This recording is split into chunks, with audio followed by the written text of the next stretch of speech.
ডেকে বলেন, ও আবু বকর, এত গভীর রাত তারপর কি আপনি ঘুমান নাই?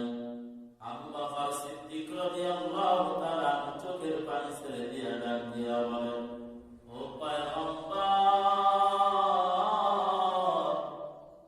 আপনি যেদিন বলছেন আমি আবু বকর আপনার হিজরতের সাথী,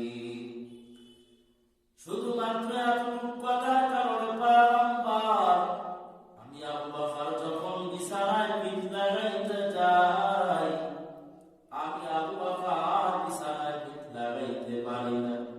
সারা রাত্রটা দরওয়াজায় দাঁড়িয়ে দাঁড়িয়ে সারা রাত্রটাই আপনার অপেক্ষায় থাকি, কখন আপনি আমাকে আবু বকর বলে একটা ডাক দিবে।